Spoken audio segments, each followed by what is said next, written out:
Welcome back to the Alibi Club, where every mystery is a case file waiting to be reopened. What kind of creature can turn an entire region into a hunting ground of fear? In the 1760s, the quiet countryside of Gévaudan in southern France became the stage for one of history's strangest and bloodiest mysteries. Farmers, shepherds, and villagers began to whisper of a beast, larger than any wolf, faster than any predator, cunning enough to strike and vanish without a trace. It tore through livestock, stalked children, and left bodies mutilated in ways no one had ever seen. For 3 years, terror ruled the valleys and hills, while hunters, soldiers, even the King of France himself tried to stop what some called a wolf, others a demon, and others still, something far worse. To this day, no one knows exactly what it was. They only know it killed, and it never stopped until the land was drenched in fear. The summer of 1764 began as quietly as any other in the rugged countryside of Gévaudan, a remote province in southern France. Its hills and forests had always been home to wolves, and the peasants who lived there knew well enough how to guard their flocks and protect themselves. Wolves were feared, yes, but they were a familiar danger, manageable, predictable. Yet, that summer, something changed. Something moved in the shadows of the forests, and its presence would soon transform Gévaudan into a place of dread. The first recorded attack came in June of that year. A young woman tending cattle near the town of Longoni reported being stalked by a strange animal. She described it as larger than a wolf, with reddish fur, an enormous head, and a mouth full of unusually sharp teeth. The animal lunged, but her herd of bulls drove it away. She escaped unharmed, but her description spread quickly. A wolf, perhaps, but wolves rarely fled from prey so large, and rarely struck with such boldness in daylight. Soon after, the first victim was claimed. A 14-year-old girl named Jeanne Boulet was attacked while tending sheep near the village of Les Hobacs. Her body was discovered mutilated in a way the villagers could not comprehend. Her wounds were vicious, her death brutal, unlike the common wolf attacks they had grown accustomed to. The people of Gévaudan whispered of something monstrous, something more than a wolf. Fear, once local, began to spread. In the weeks that followed, more deaths followed a chilling pattern. Children and women, often tending animals in isolated fields, were ambushed and killed. Their bodies bore savage wounds, throats torn, limbs shredded, torsos ripped open. Witnesses described the creature as moving with uncanny speed, striking without warning. Some swore it stood taller than a wolf, its back arched like a predator not of this world. Others spoke of a beast with a broad chest, a long tail, and an unnatural resilience to gunfire and spears. Word spread from village to village.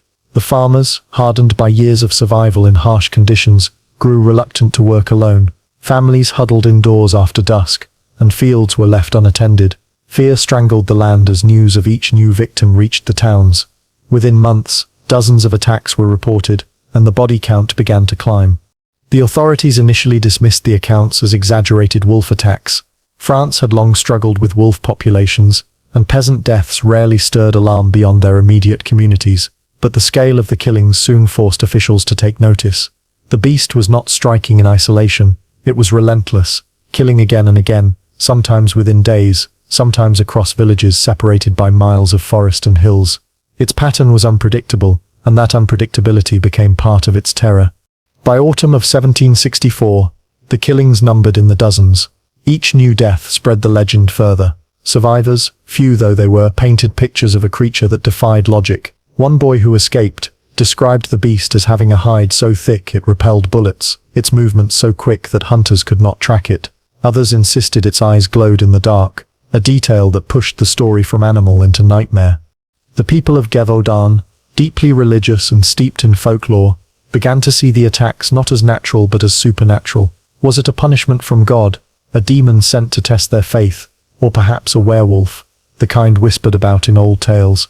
Half man and half beast, cursed to hunt the innocent. Priests warned their congregations of sin and divine wrath, weaving the attacks into sermons of fear and repentance. The land itself seemed cursed, a place where the line between natural and unnatural blurred. Hunting parties formed, peasants armed with pitchforks, muskets and axes, determined to protect their families. Wolves were killed in numbers, their bodies dragged through towns as trophies. But still, the killings continued. No matter how many wolves fell, the beast lived on, striking with the same ferocity as before. The attacks were so gruesome that even the Parisian press began to take notice. Newspapers carried lurid accounts of the killings, sometimes exaggerating them further. The Beast of Gévaudan was no longer just a local terror. It became a national obsession. Stories painted it as a monster beyond comprehension, a predator that defied bullets, a scourge that mocked human efforts to destroy it. And yet, for all the fear, the attacks revealed something else: resilience. Some villagers fought back. In one account, a group of children tending cattle were attacked. Rather than scatter, they banded together, driving the beast away with sticks and stones. Their bravery became a symbol of resistance, though it did little to stop the killings that followed.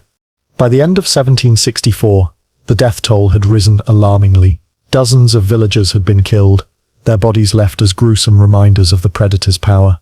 The countryside was paralyzed, its people caught between faith and fear, rumor and reality. What had begun as whispers of a strange wolf had become something much darker, the story of a beast that seemed unstoppable. The first sightings had given way to first blood, and with each attack, the legend grew. This was no ordinary animal, the people said. This was a terror that walked the line between nature and nightmare. And as the new year approached, the beast showed no signs of stopping. By the winter of 1764, Gévaudan was no longer a quiet, forgotten corner of rural France. It had become a land under siege. Every week seemed to bring new reports of attacks, each one more gruesome than the last. The tally of the dead had risen from a handful to dozens, and the pattern was becoming undeniable. This was not the work of scattered wolves. This was the work of something relentless, something that killed with a ferocity and frequency no one had ever witnessed. Entire communities were gripped by fear. Farmers left their fields untended, choosing hunger over the risk of venturing into open pastures. Shepherds abandoned flocks, and the cattle that once grazed freely were corralled close to villages, watched day and night by trembling hands.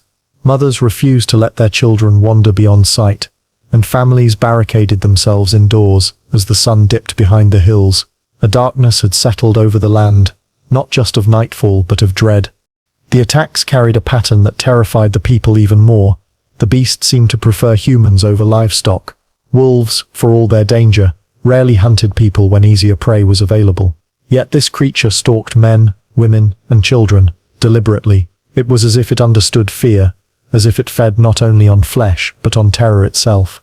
Villagers whispered that it targeted the weak, children gathering wood, women tending flocks, striking at the most vulnerable to break the spirit of the community. Stories of survivors trickled in, each one deepening the panic. A boy described the beast knocking him to the ground, its jaws clamping on his shoulder before he managed to wriggle free. Another spoke of a massive creature with fur that seemed to bristle like spines, eyes glowing with unnatural fire. Some described its size as that of a calf, its tail long and powerful, its head too large for a wolf. These details, inconsistent yet terrifying, spread like wildfire. The beast became more than flesh and blood. It became a shapeshifter of the imagination, a demon with 100 faces. As panic grew, so did superstition. The people of Gévaudan were deeply religious, and many saw the beast not as an animal, but as a scourge sent by God. Priests thundered from pulpits, warning their congregations that sin had brought this punishment upon them. Some claimed it was the devil himself, stalking the land in animal form. Others whispered of a werewolf, a cursed man doomed to hunt his neighbors under the cover of fur and fang. The old folk tales of shapeshifters and demons, once relegated to fireside whispers, now became living fears. The authorities could no longer ignore the terror. Local officials organized hunts, arming peasants with muskets, spears and pikes. Hundreds of men scoured the forests, their boots crunching through snow, their eyes scanning every shadow. They killed wolves by the dozen, dragging their bodies through villages to prove their efforts. Yet each time, the beast struck again, its killings undiminished. With every failed hunt, despair deepened. What kind of creature could withstand such pursuit? What kind of predator could kill and vanish, leaving no trail behind? In Paris, the press seized upon the story. Newspapers carried lurid accounts of the Beast of Gévaudan, turning local horror into national obsession.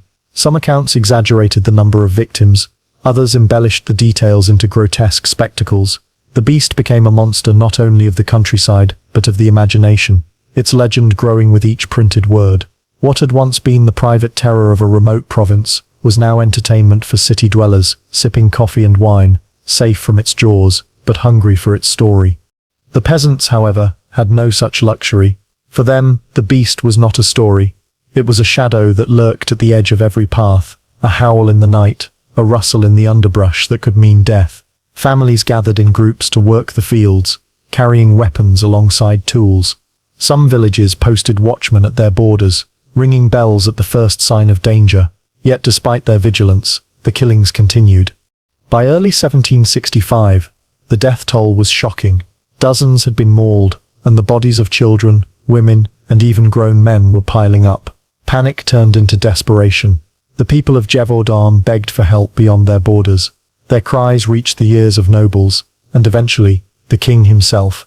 Louis XV, aware of the rising panic and the ridicule France might face for failing to protect its subjects, ordered royal hunts and dispatched professional soldiers to destroy the beast. The king's involvement elevated the story from local terror to national crisis. Yet even with soldiers, muskets, and professional huntsmen, the beast slipped away. It struck where least expected, vanishing into forests that locals knew like the backs of their hands. Some began to whisper that it could not be killed, that it wore armor beneath its hide, or that bullets could not pierce its skin.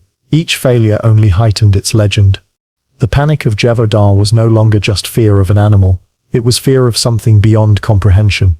A terror that resisted not only spears and bullets but reason itself. And as the body count grew, the people began to wonder, were they fighting a beast of flesh and blood, or a curse that no weapon could ever destroy?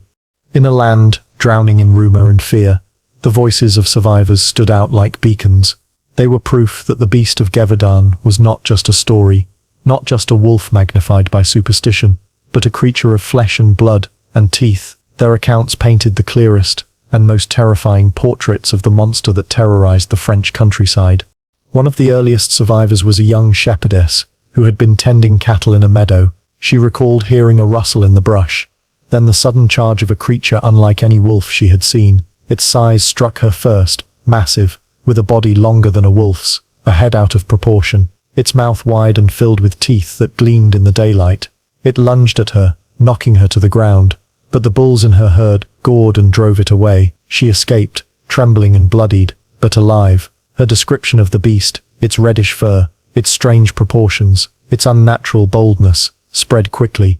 Another survivor, a boy barely 10 years old, described how the beast attacked his group of children tending sheep. Instead of scattering, the children fought back, pelting it with rocks and swinging sticks. The creature retreated, snarling, as if surprised that its small prey would resist. The tale became one of defiance in a time of despair, but it also revealed something chilling. The beast was not deterred by numbers, nor by courage. It attacked in daylight, even against groups, defying the instincts of ordinary predators. Perhaps the most famous account came from Marie-Jeanne Vallée, later called the Maid of Gévaudan. In August 1765, she and a friend were crossing a river when the beast emerged from the brush, charging at them. Vallée, armed with a simple spear, thrust it into the creature's chest. The beast howled, rolled into the water, and vanished. For days afterward, villagers scoured the riverbanks, convinced it must have died, but it reappeared, wounded yet alive, attacking again within weeks. To many this proved it was no ordinary animal. To others, it confirmed their worst fears that the beast could not be killed. Descriptions of the creature varied but shared unsettling details. Witnesses said it was larger than a wolf, with an elongated muzzle, a broad chest, and a tail like a whip. Its fur was often described as red or russet, streaked with black. Some insisted its head was more like that of a mastiff. Others swore it resembled a hyena. Its movements were fast, unnaturally so, and its resilience to wounds convinced many it had some supernatural protection. But beyond the physical details, the accounts revealed something else. Intention. Survivors spoke of the beast circling them, watching them before it struck, as if measuring weakness. It targeted humans even when livestock were nearby, a behavior unheard of among wolves. This gave rise to darker theories, that the beast was trained, perhaps unleashed by someone with sinister motives, or worse, that it was not an animal at all, but a cursed creature born of myth. The sheer number of survivors also deepened the terror. If so many lived to tell their tale, how many more had died alone in the fields and forests? Each account carried the weight of those unspoken stories, the victims who had no voice left to describe what had killed them. Now pause for a moment and think about this. Those survivors, clutching their sticks and spears, staring into eyes that glowed with hunger. They knew the exact time and place when death nearly claimed them. And as you're listening now, let me ask you something. Where are you watching from? What time is it for you? Because just as the beast struck at unexpected hours, in lonely places, your answer ties you back to the same haunting question they must have felt. How much longer until the next attack? That sense of inevitability became part of life in Gévaudan. Survivors could never rest easy, for their accounts did not banish the beast. They confirmed it. The predator was real, cunning, and seemingly unstoppable. And the more stories circulated, the more the legend grew, until the beast was less an animal, and more a shadow draped across the entire province. The king's men, soldiers and noble hunters began collecting testimony, trying to pin down what exactly they faced. But the more stories they heard, the less sense it made. The creature seemed to change depending on who saw it. Too large for a wolf, too fast for a dog, too resilient for a natural predator. Each account added to the confusion, feeding the belief that this was no ordinary foe. For the peasants of Gévaudan, these stories were both terrifying and strangely unifying. Around fires at night, villagers would recount the tales of those who fought back, those who lived to tell their stories. Children clung to their parents, listening with wide eyes. Adults sharpened their blades and loaded muskets, steeling themselves for the possibility that they might one day become the next story told, if they survived. And through it all, the beast continued to strike. Each new account added fuel to the fire, each survivor's words echoing through valleys and villages, until the entire province lived under the same dark shadow. It was not just a predator, it was a haunting presence that blurred the line between reality and legend. The survivors gave the beast its face, its reputation, and its myth. And those who listened knew one thing above all: if the beast had spared some, it was only because it was saving its hunger for others. By early 1765, Gévaudan was no longer just a frightened province. It was a spectacle. Reports of mutilated bodies had spread far beyond the mountains and valleys of southern France. Newspapers in Paris ran detailed accounts, often exaggerated, describing the beast's attacks in gruesome prose. Pamphlets circulated with crude drawings of a monstrous creature, jaws wide and dripping, standing over lifeless villagers. For the first time, the people of France were united not by victory or celebration, but by horror. The panic reached such heights that King Louis XV himself could no longer ignore it.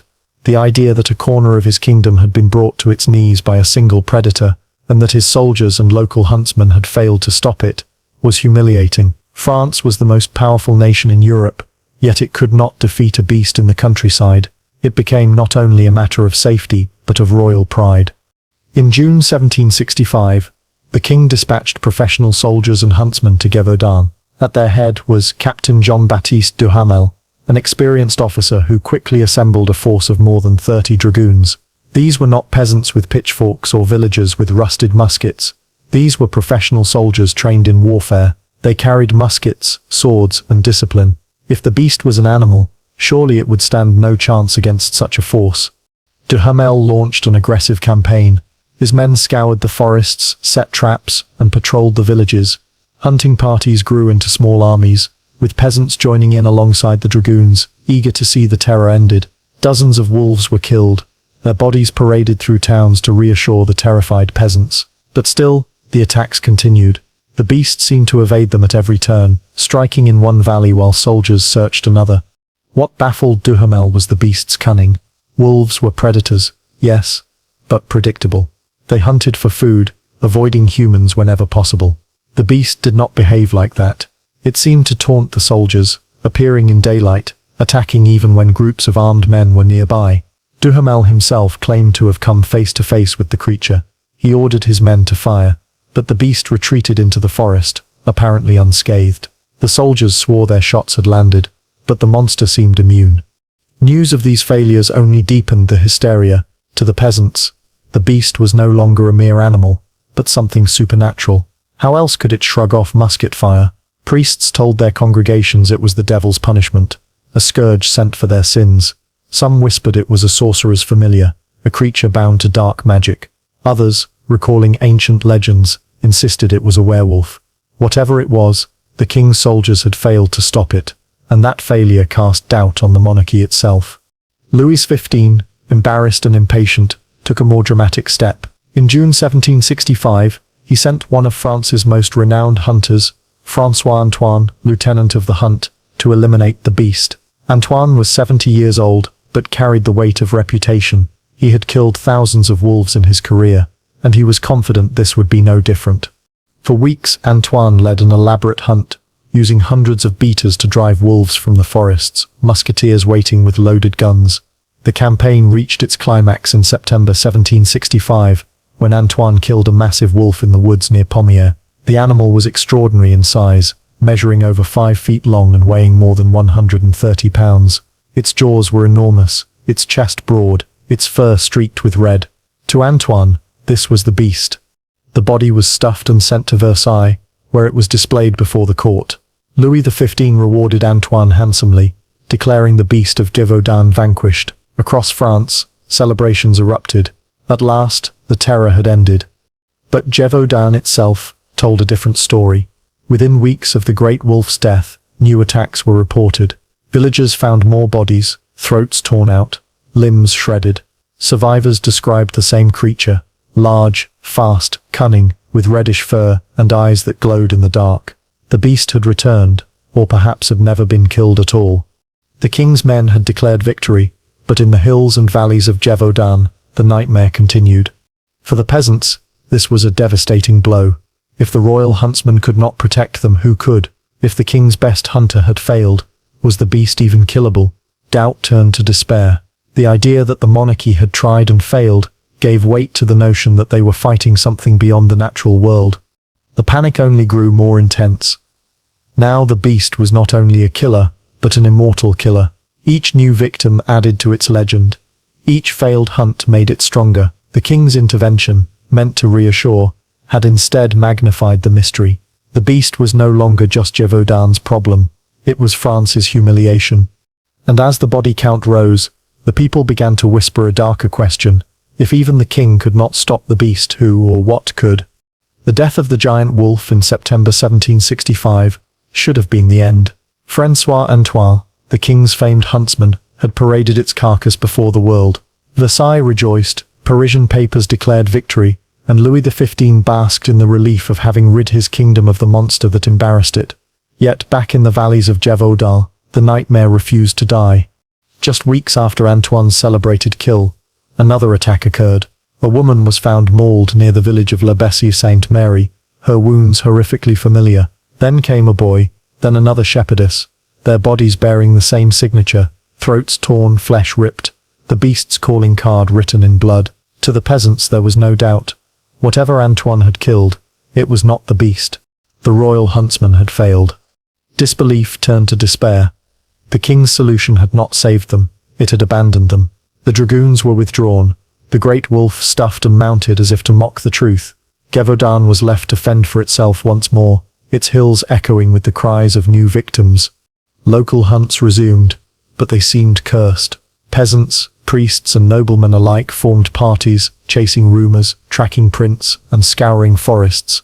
Time and again they cornered wolves, killed them, and proclaimed victory. Time and again, the killings resumed. Each wolf slain seemed only to mock their efforts, for the beast returned with fresh hunger. The stories of failed hunts multiplied, muskets misfired, spears snapped, wolves fell, but the beast slipped away. Some hunters swore they had shot it point blank, only to see it stagger, recover, and vanish into the trees, as if bullets could not pierce its hide. This supposed invincibility became a refrain in survivor accounts. The beast could be wounded, but never killed. Priests began to lead hunts themselves, blessing bullets, carrying relics, invoking saints. The faithful clutched rosaries as they marched into the woods, hoping divine power would succeed where steel had failed. Still, the beast eluded them. The failure of church-led hunts deepened the fear. If faith could not banish the scourge, was it truly a creature of God's world, or had the devil himself unleashed it? Superstition flourished. Villagers whispered of witches, curses, and demons. Some claimed the beast was no animal at all, but a man who transformed beneath the moon, a werewolf wearing fur and fang. Others believed it was a trained predator, set loose by enemies of France or by a cruel noble who delighted in watching peasants suffer. With each failed hunt, the line between fact and legend blurred further. Yet the hunts continued, driven by desperation. Noblemen, eager for glory, descended upon Gévaudan, leading grand expeditions with hounds and beaters. Hundreds of men combed the forests, muskets at the ready, only to return empty-handed. The beast seemed always one step ahead, as if it knew their plans before they did. It struck villages while hunters searched mountains, vanished into valleys as parties closed in, and reappeared miles away with impossible speed. The peasants began to believe it could not be tracked, because it was not of this world. Its paws left prints that sometimes vanished mid-trail. Its eyes glowed in the night, witnesses said, like burning coals. Some claimed it laughed, a guttural sound in the darkness, mocking the men who hunted it. Whether these were embellishments of fear or true accounts, they spread like wildfire, feeding the beast's legend. Each failure had a cost measured in blood. By the end of 1765, the death toll had risen beyond 80, with dozens more mauled and scarred. The countryside was paralyzed, villages emptied of children in the fields, families living under siege. The beast had not only defied hunters, it had conquered daily life itself. The sense of futility was crushing. If the king's men, the church and noble hunters could not kill it, what hope did peasants with muskets and pitchforks have? Every new hunt ended in frustration, and every fresh attack reopened wounds of fear.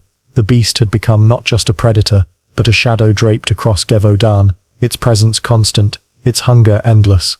What is striking about this period is the way the beast seemed almost untouchable. Wolves had been hunted for centuries, yet none had ever commanded such terror or resisted so fiercely. To the villagers, this was proof they faced something extraordinary, something beyond natural law. To skeptics, it was proof of hysteria, peasants seeing demons in the woods where wolves prowled. But hysteria does not tear throats, and wolves do not kill with such persistence. The failed hunts left Gévaudan broken. The people had placed their hope in hunters, in soldiers, in priests. None had prevailed. Each return to the village empty-handed was a reminder that the beast still ruled the land. By 1766, whispers of conspiracy began to grow. Was the beast protected by someone powerful? Was it even possible that more than one creature was at work, striking in different places at once? No one could agree, and that uncertainty was as paralyzing as the fear itself. What the people knew for certain was this: the beast was still out there. The forests of Gévaudan, once merely dangerous, had become a labyrinth of terror. Every tree might conceal death. Every shadow might hold a predator that mocked kings and saints alike. The hunts had failed. The beast had not. And so, Gévaudan remained a land in mourning, waiting for the day when fear might finally give way to freedom, if that day would ever come. In 18th century France, the church was not just a place of worship. It was the heartbeat of rural life. Priests guided the moral compass of their villages, interpreted disasters as divine warnings, and reminded their congregations that every misfortune was tethered to God's will. When the Beast of Gévaudan began its rampage, it wasn't long before the church became part of the story. From the earliest attacks, priests filled their sermons with warnings. The beast, they said, was no ordinary predator. It was a scourge, sent by heaven to chastise a sinful land. The people of Gévaudan, already steeped in folklore and faith, listened with trembling hearts. Each new death became a sermon, each mutilated body a reminder of divine judgment. To many, the beast was not merely an animal, it was punishment, and perhaps even the devil himself walking in the flesh of a beast. Villagers who had grown up with tales of werewolves and demons now saw those stories take on flesh and blood. The beast's strange resilience to bullets seemed proof of sorcery. Its preference for human prey, especially women and children, suggested a diabolical hunger. Priests fanned these fears, warning that only repentance and prayer could drive the monster away. Attendance at mass swelled, confession lines grew longer, bells rang more urgently. In the fields and forests, prayers were whispered as urgently as muskets were loaded. The beast became not only a predator, but a moral test. Was Gévaudan being punished for its sins? Had the peasants strayed too far from God? Some priests declared that the attacks were warnings against moral decay, vanity, greed, and lust. Each killing was framed as a divine lesson, each mutilated body a grim reminder of the price of disobedience. The peasants, caught between terror of the beast and fear of damnation, lived in a suffocating cycle of dread. But the church did not only preach, it also tried to act. Processions wound through villages, priests leading crowds of faithful with crucifixes held high, chanting prayers for deliverance. Holy water was sprinkled over fields, relics of saints carried into forests. Some hunters swore they carried blessed bullets, convinced only the sacred could pierce the beast's hide. Yet the attacks continued. Each failure of faith weighed heavily, deepening the conviction that Gévaudan was under something more than natural affliction. Superstition flourished in the cracks of faith. Old women muttered of curses. Some whispered of a werewolf, a man of Gévaudan who by day was neighbor and by night was predator. Eyes turned suspiciously toward strangers, toward loners, toward those who looked different. Fear of the beast became fear of each other, suspicion spreading like infection. In the absence of answers, imagination filled the void. The clergy themselves were not immune to fear. Some priests joined hunts, muskets slung over their shoulders, crucifixes in their hands. They blessed the bullets before firing them into the shadows of the forest, as though each shot might be guided by divine intervention. But when the beast slipped away yet again, they too had to reconcile their failure. If God allowed the beast to live, what did that mean? For some, it meant the beast was more than flesh. Accounts spread of bullets bouncing harmlessly from its hide. Some said it walked upright at times, like a man. Others claimed its fur was like armor, its skin impervious. These were not the words of skeptics, but of believers who saw the supernatural in every failure. The more the hunts failed, the more the beast became less animal, and more myth. And myths were powerful. Stories began to weave themselves into the attacks. Survivors swore the beast's eyes glowed in the dark. Others claimed it moved with impossible speed, faster than any natural predator. Some said they heard it laugh, a guttural, unearthly sound, as it vanished into the forest. These details may have been born of fear, but they carried weight in a land already primed by legend. The church's role was not only spiritual but political. As panic spread, priests became the voices of order, urging peasants not to abandon their faith entirely to terror. But their sermons also served another purpose. They reminded their flocks that authority, both divine and earthly, still mattered. If the king's hunters could not protect them, at least the church could interpret their suffering. In a land where royal power felt distant, the church's explanation carried more weight than muskets or soldiers. The beast became, in many ways, a canvas. On it, the peasants painted their fears of nature, their suspicion of outsiders, their anxieties about sin and salvation. The church did not dispel these fears. It amplified them, shaping the beast into a symbol of moral and spiritual reckoning. Whether one believed it to be a wolf, a demon, or a curse, the message was the same. Gévaudan had been singled out for punishment, and only through faith could it hope for deliverance. But deliverance never came. The processions, the prayers, the relics, none of them stopped the bloodshed. Each new attack only deepened the despair. The peasants found themselves trapped between two worlds. The physical, where a predator hunted them, and the spiritual, where priests warned of damnation. In both, they were powerless. By the time 1766 dawned, Gévaudan was a province broken in body and spirit. The beast remained alive, its legend more terrifying than ever, its presence woven into the sermons and superstitions of every village, and the church, instead of calming the storm, had only made it more apocalyptic. The beast was no longer just a creature in the woods. It was a demon, a punishment, a shadow cast by both God and devil across the land of Gévaudan. By 1766, the Beast of Gévaudan had killed so many that its name had become shorthand for terror.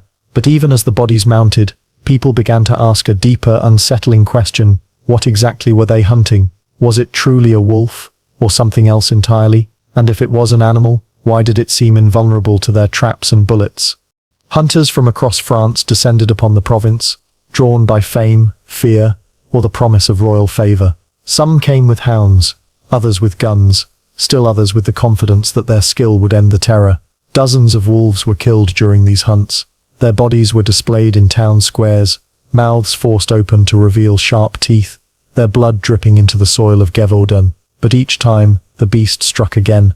None of these corpses matched the descriptions survivors gave. The true beast still lived. This cycle created an unsettling doubt. Perhaps it wasn't a wolf at all.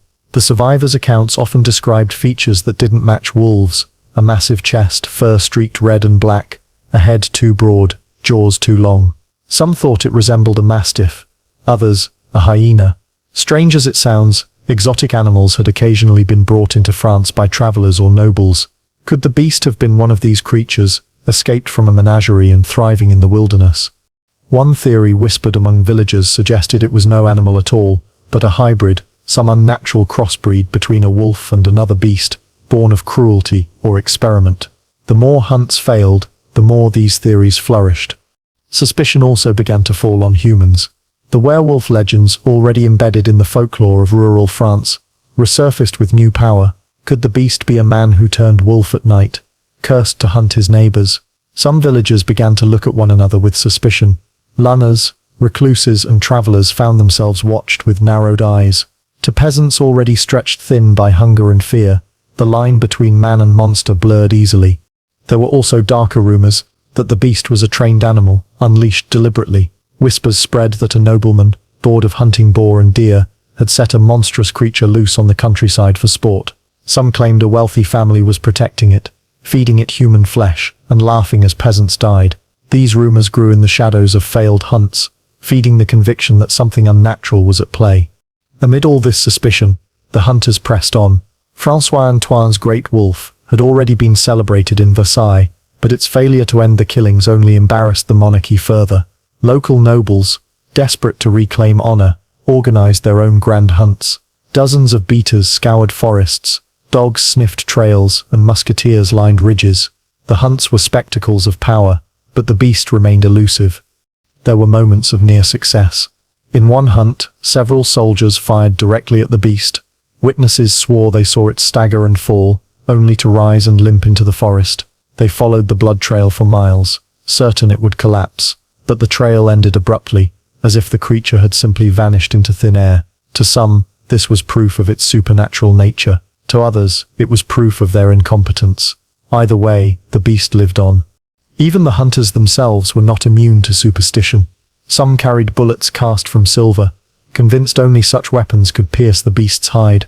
Others brought charms or relics, muttering prayers as they loaded their guns. They fired again and again, and still the beast returned. Each failure deepened the belief that they were not hunting an ordinary animal. Meanwhile, suspicion of human involvement grew darker. The brutality of the attacks, bodies mutilated beyond what was necessary for a predator, suggested something more than hunger. Wolves kill to eat. The beast seemed to kill for the sake of killing. Some wondered if a human hand guided it, a master sending it out to murder. Was the beast itself a victim, forced into violence by someone hidden in the shadows? The name Jean Chastel began to circulate in whispers. A farmer and innkeeper from La Bessée-Sainte-Mary, Chastel would later play a key role in the beast's story. Some villagers suspected him of knowing more than he admitted. He was a solitary figure, eccentric, and stories painted him as either the beast's killer or its keeper. Though evidence was thin, the suspicion stuck because people needed an explanation, and Chastel fit the role of the mysterious outsider all too well. As the hunts failed, paranoia consumed the countryside. Families distrusted strangers. Neighbors looked sideways at each other. The idea that the beast might wear human skin by day and fur by night took root. In every failure, the line between hunter and hunted grew more blurred. And through it all, the killings continued. By the spring of 1767, the toll had risen to more than 100 dead, with countless others mauled and scarred. Gévaudan had become a theatre of failure, its hills echoing with musket fire that achieved nothing. The beast had defied peasants, priests, nobles, and soldiers alike. It had also defied reason. Was it wolf, hybrid, demon, or man? Each hunt failed to answer the question, and each corpse dragged through the villages proved only what it was not. The hunters, for all their courage, could not capture the truth, and as the blood of Gévaudan continued to flow, the mystery only deepened. By 1767, Gévaudan had lived under terror for nearly 3 years. The death toll had climbed past 100, with survivors bearing scars both physical and emotional. The king's hunters had failed. Noblemen had failed. Priests had failed. Every hunt had ended the same way, with wolves slain and the beast still alive. The people of Gévaudan were desperate for closure, and in June of that year, it seemed at last to come. The man who would deliver it was Jean Chastel, a farmer, innkeeper, and marksman from the village of La Bessée-Sainte-Mary. Chastel was not a noble or a soldier. He was an ordinary man, though one with a reputation for being sharp-eyed and steady-handed with a gun. For years he had lived under suspicion, with whispers that he knew more about the beast than he admitted. Some called him strange, others dangerous. But when the final hunt began, Chastel's role would be carved into legend. On June 19, 1767, a massive hunt was organized in the mountains near Montmouchet. Nobles, soldiers and villagers joined forces, forming lines that stretched across the hills. Beaters pushed through the forests, driving animals toward the hunters, waiting with muskets. It was a grand effort, one last attempt to put an end to the nightmare. Among them stood Jean Chastel, his musket loaded not with ordinary shot, but according to legend, with bullets he had cast from silver, blessed by a priest. The detail of silver bullets is one of the most enduring pieces of the story, though historians debate whether it is true or a later embellishment. To the peasants of Gévaudan, silver was no ordinary metal. It was sacred, associated with purity and protection against the supernatural.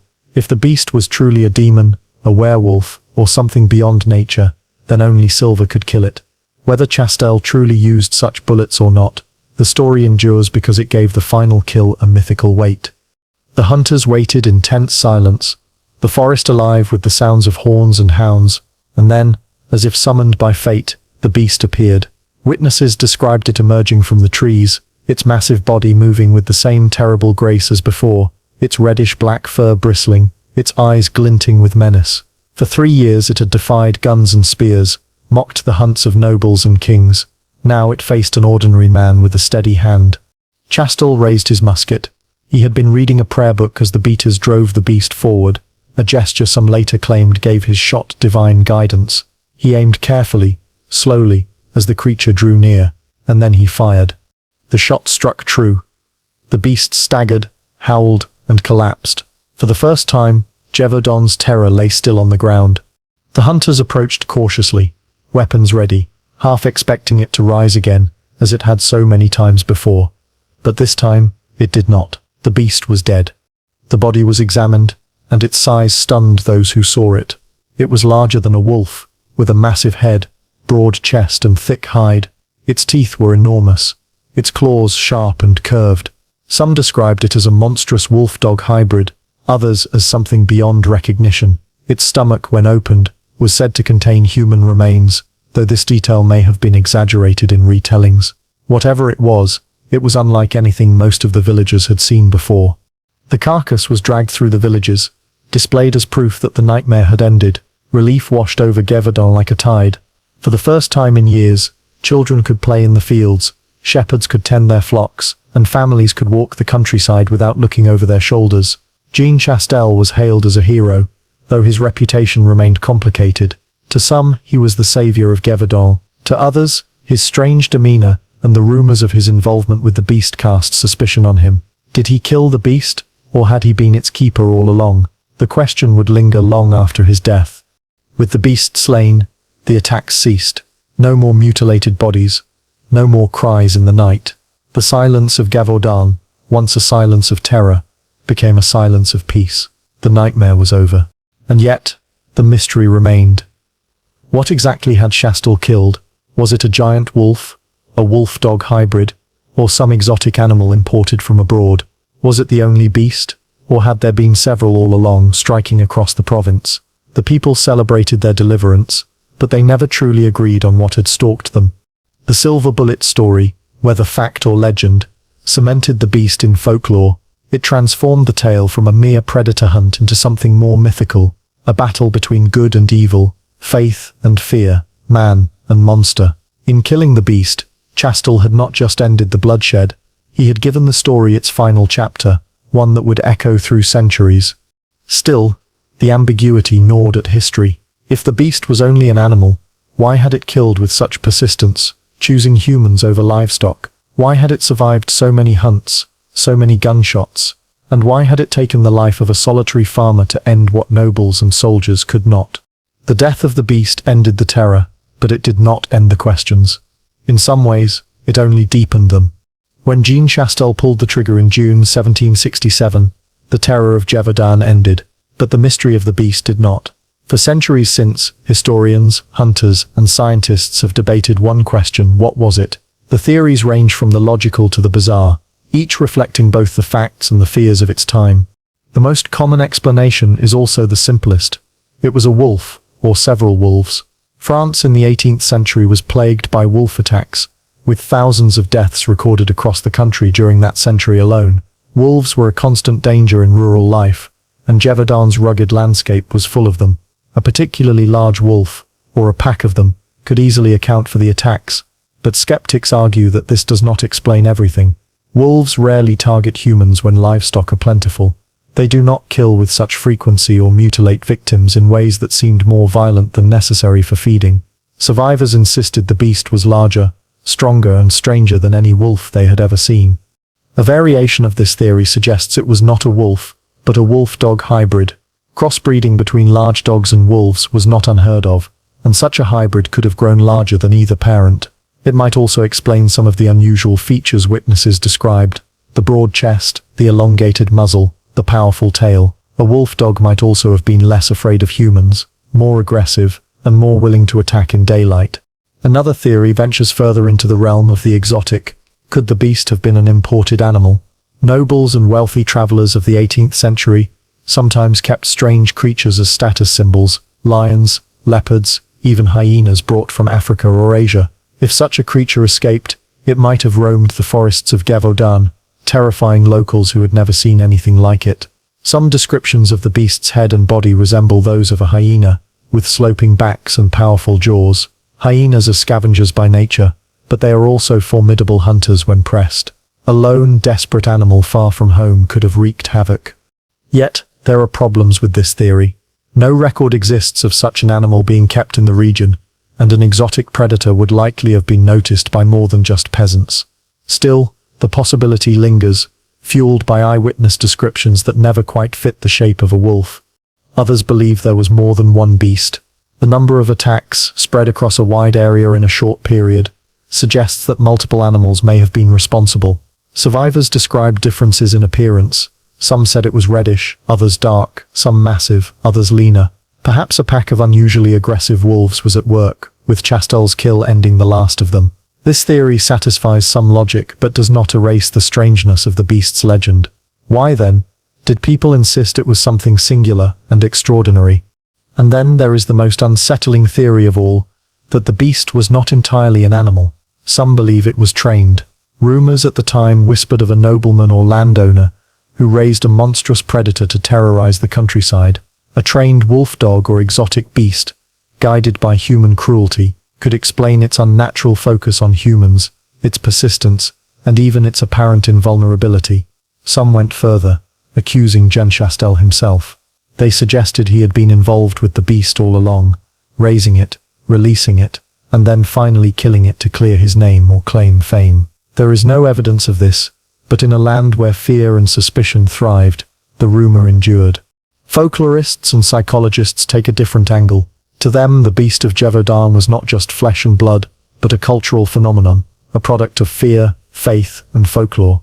The 18th century was an age when wolves were hated, the devil was feared, and werewolf legends were deeply embedded in the rural imagination. When a predator struck with unusual frequency, it was natural for the people of Gévaudan to transform it into something more than an animal. In this view, the beast was both real and imagined, a wolf amplified by the terror of a people who needed explanations bigger than life itself.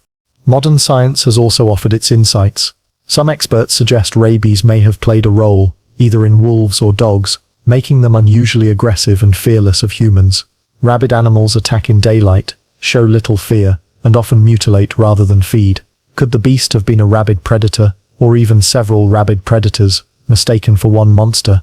The pattern of attacks fits in some ways, but rabies usually kills its host quickly. The beast lasted for years.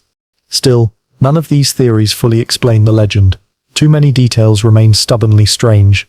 The resilience to bullets, the glowing eyes, the mutilations described in ways beyond mere hunger. These may have been exaggerations born of fear and rumor, or they may point to something truly extraordinary. What endures is the ambiguity. The Beast of Gévaudan cannot be pinned down to one explanation without raising new questions. Each theory solves part of the puzzle and leaves the rest in shadow. Was it a wolf, a hybrid, an exotic beast, or a trained killer? Or was it, as the priests preached, a punishment from God, a demon cloaked in fur?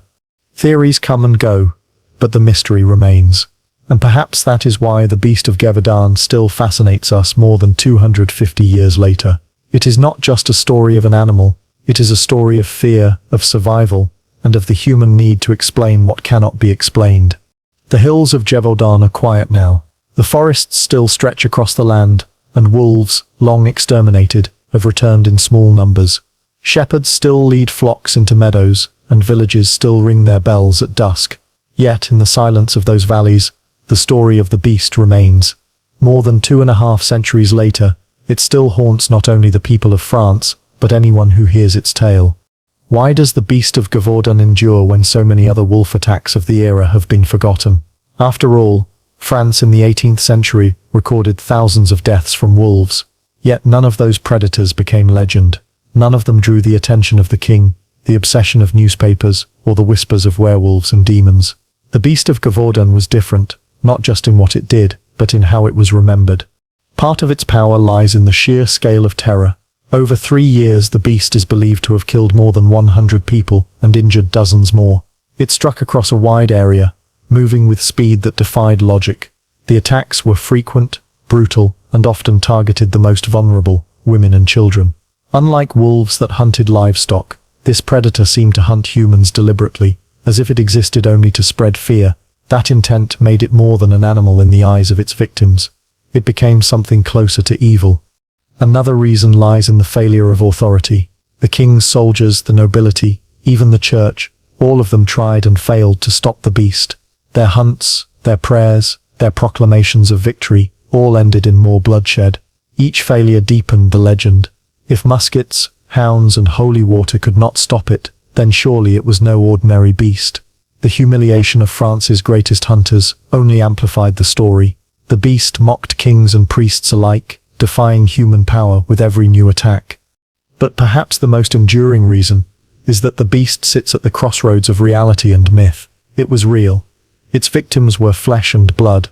Its attacks recorded in parish registers and royal documents.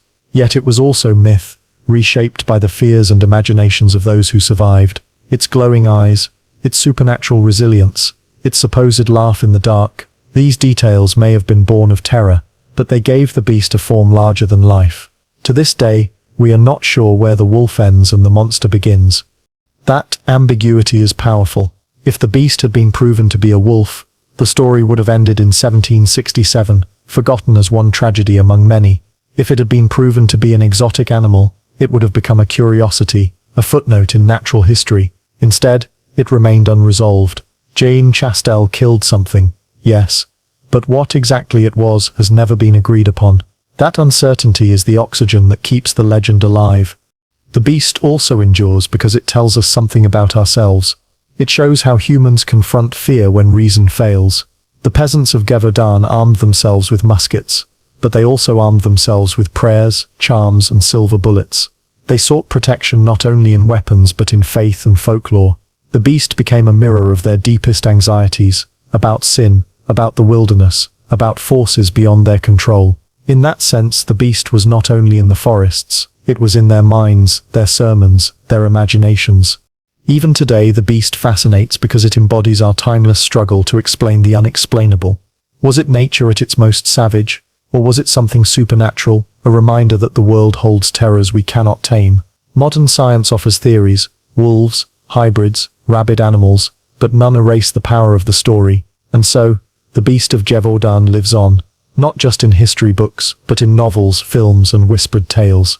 Walk through Gévaudan today, and you will see statues, plaques, and museums dedicated to the beast.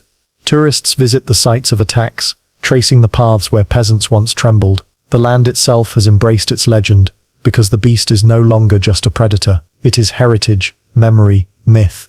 And perhaps that is why it haunts us. Because the beast is not gone. It prowls in every shadow we cannot explain, in every mystery we cannot solve. It is the reminder that fear needs little more than uncertainty to survive. When facts fall silent, stories take their place, and those stories linger far longer than the truth. So ask yourself, what was the Beast of Gévaudan? A wolf? A hybrid? A hyena far from home? A predator trained by human cruelty? Or something darker? Something that walked the line between nature and nightmare? Each theory offers answers, but none close the book. The beast still prowls in the questions it leaves behind. In the end, Gévaudan's monster was more than an animal. It was a legend born of blood, fear, and mystery, and legends, unlike wolves, never die. Even now, as night falls over the hills of Gévaudan, the wind through the trees carries a whisper, "Beware the beast." The Beast of Gévaudan may have died with Jean Chastel's musket shot in 1767, but its shadow never truly left the hills of southern France. For 3 years it stalked the valleys, leaving behind bodies, fear, and questions that still echo centuries later. More than 100 people were killed, countless others scarred, and an entire province lived in dread. Yet the true nature of the beast, wolf, hybrid, exotic predator, or something darker, was never proven.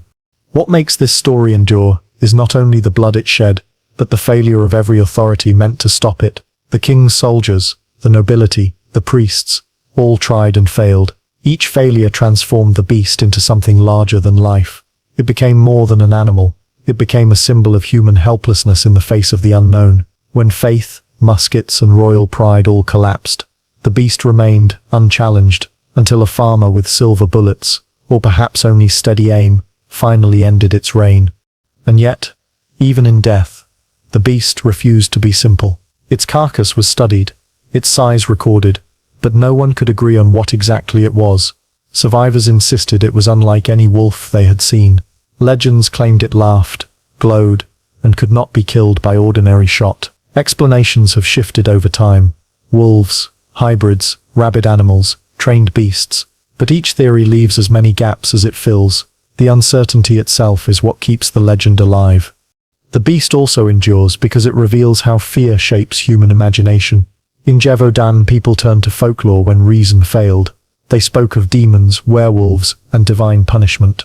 The church declared it a scourge, the newspapers turned it into a sensation, and the peasants armed themselves with silver bullets and prayers.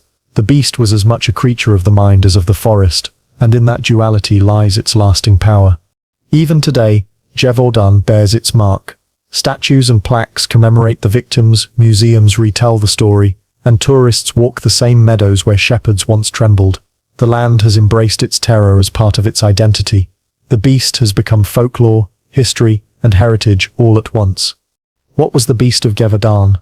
Perhaps just a wolf, exaggerated by fear, perhaps something stranger, an animal lost to history, or perhaps it was never meant to be explained, because its true legacy is not in its body, but in the mystery it left behind. That mystery is what still haunts us. It reminds us that the world is never fully known, that fear thrives where certainty dies, and that some stories outlive the facts. The beast may be gone, but in every dark forest, in every unexplained shadow, its legend still prowls. And when the wind howls through the hills of Gévaudan, it carries the same question that has echoed for centuries: what was the beast?